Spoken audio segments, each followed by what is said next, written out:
Ameharibu masomo, si ndio? Masomo tulipewa ya bure na Mwai Kibaki, ameharibu hajaribu. Mambo ya matibabu alileta mnyama anaitwa SHA. Inafanya kazi?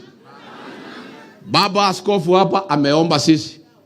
Amesema ako na shida, mtoto ya kwake ako na shida ya bill kwa sababu SHA is not working. Sasa wewe Kasongo unasema SHA is working.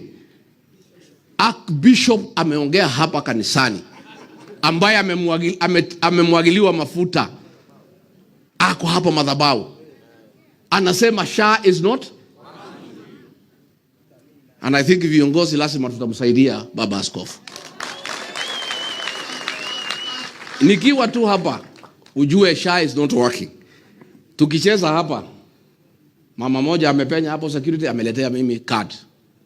Now you know that is a situation across the country. Ruto na Duale wanasema SHA is working.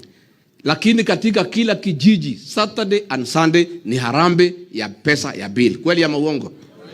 So mama moja ameletea kadi hapa. Sema Honorable Rigathi Gachagua, we humbly invite you to a fundraising ceremony to raise 4,168,000 in need of support of our daughter Rebecca, who urgently needs a cochlear implant (head surgery) at Nairobi Hospital.